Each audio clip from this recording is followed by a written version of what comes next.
Perundungan. Pagi yang cerah untuk memulai belajar di SD Negeri Cerdas Berkarakter. Dra, tahu nggak? Aku barusan buat mainan bagus loh. Widih, apaan tuh? Tada! Mobil kulit jeruk ala Okto. Wah, mantul tuh. Keren nih, hasilnya halus. Kamu memang kreatif.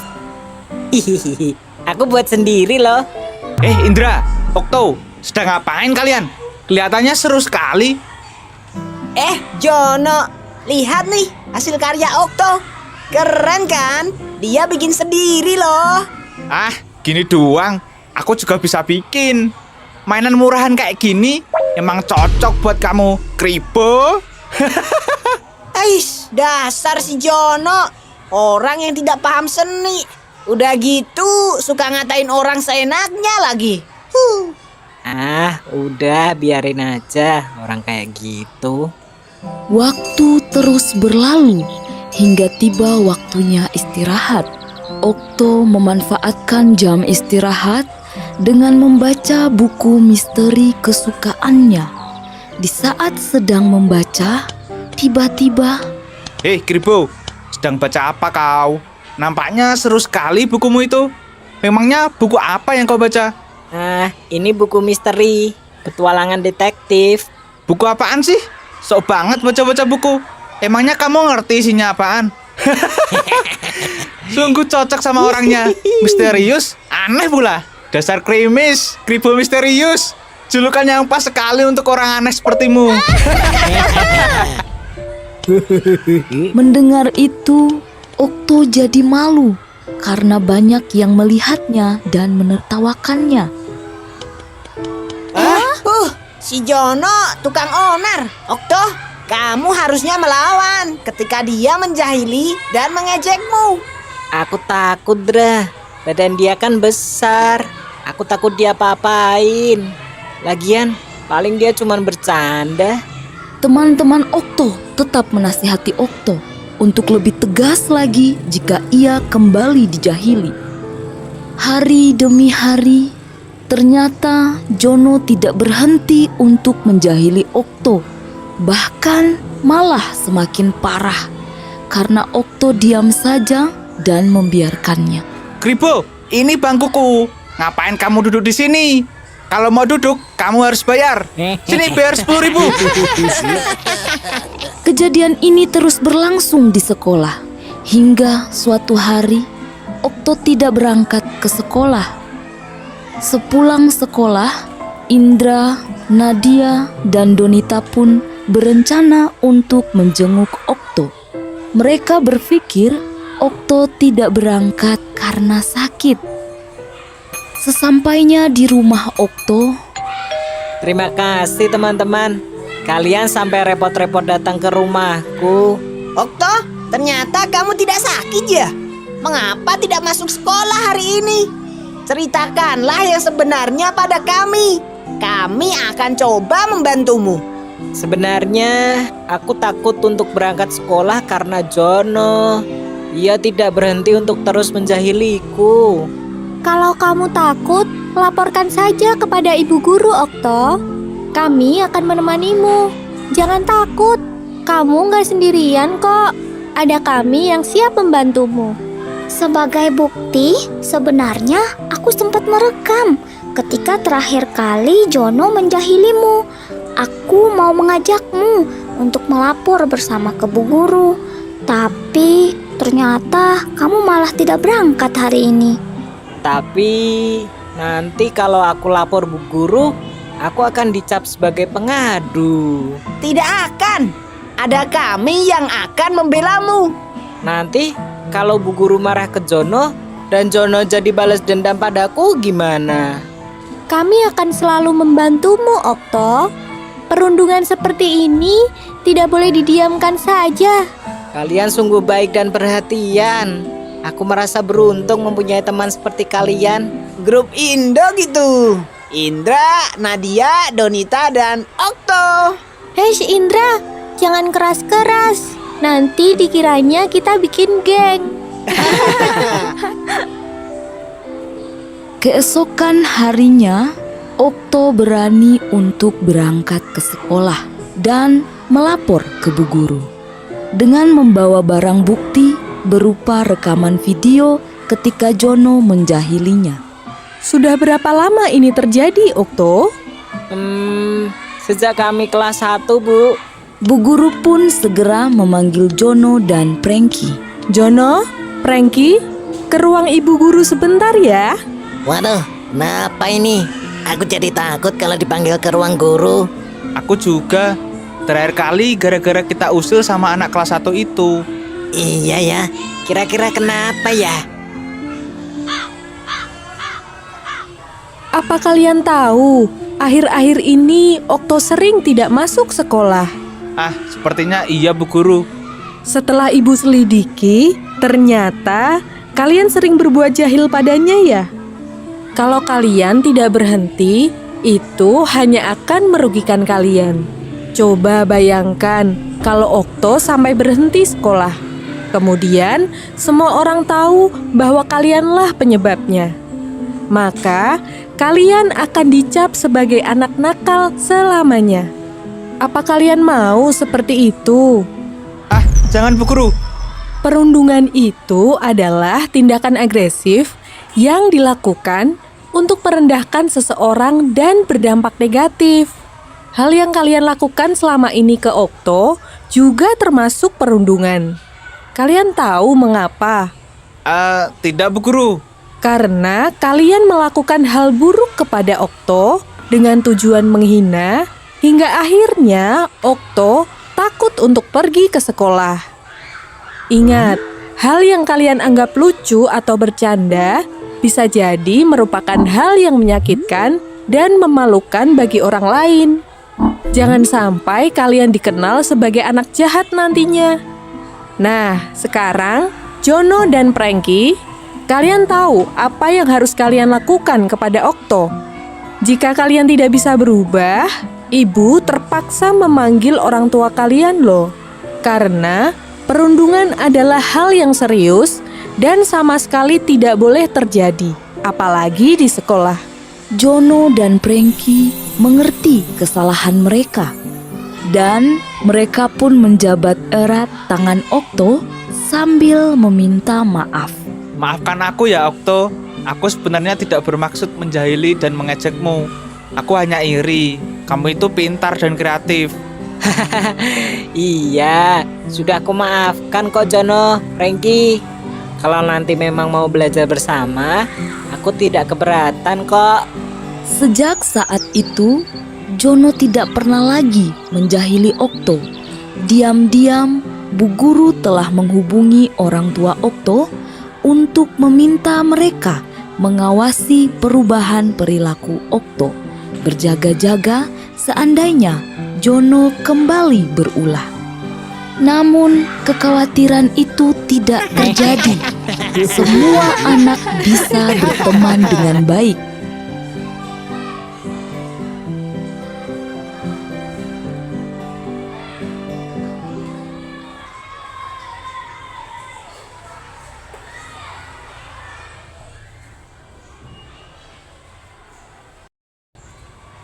Apa itu perundungan atau bullying? Yang pertama,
Nah, semua perempuan katanya nggak ada yang cantik, semua cantik. Kalau ganteng itu laki-laki, nggak mungkin perempuan kan?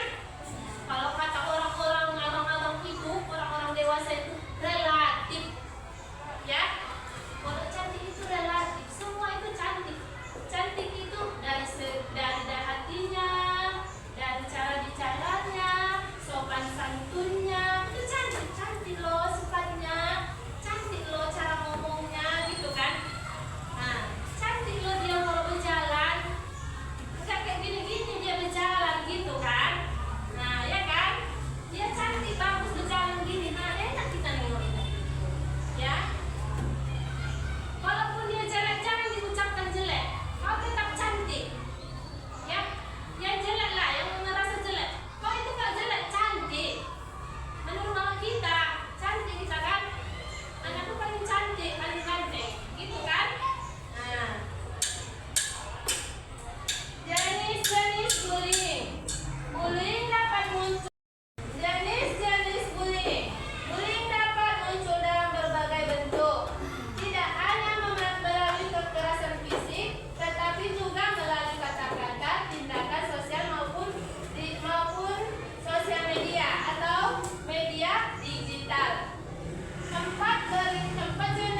itu. Nah, tahu dia tadi makan juga yang lahap MBG, mentang-mentang enak rasanya. Nah, itu kamu menyebarkan fitnah itu, ya, menyebarkan itu namanya. Itulah namanya cyberbullying. Yang di kau nggak itu di media sosial. Kau buat di sini foto si kau di si Rajani. Kau buat di sini si Rajani yang jelek ini, jelek sikapnya, bau badannya. Kau bilang kan itu tidak boleh. Oke, selanjutnya upaya pencegahan bullying. Menumbuhkan sikap saling menghargai. Setiap individu perlu membiasakan untuk saling menghargai perbedaan, baik itu fisik maupun latar belakang. Udah ibu sebutkan tadi fisiknya kan? Latar belakang yang lainnya ibu sebutkan kan? Yang mana latar belakang ini? Contohnya kalau dia nggak punya bayar, nggak punya duit dia, hargailah dia pun masuk sekolah. Walaupun nggak ada duitnya, dia pun masuk sekolah juga, ya kan? Yang peduli, komunikasi yang baik serta keberanian untuk melakukan pencegahan bullying. Kalau ada dengan kamu yang bullying kayak gitu, boleh nggak kamu laporkan? Contohnya kalau di sini ada yang bilang, dibilangnya nama mama, bilang sama ibu, sama siapa yang bully di sini, termasuk bapak harus ya, kalau dibully kamu jangan diam aja, jangan gara-gara itu kamu nggak sekolah, gara-gara dibully kamu nggak mau sekolah, ya. Nah, indahnya saling menghargai. Mari belajar mengenai pentingnya saling menghargai di tengah ragamnya media-media yang apa itu saling menghargai? Coba dibaca dulu. Siapa yang membaca? Ada satu orang. Coba aja nih. Saling menghargai adalah sikap untuk menghormati perbedaan dan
kelompok ya.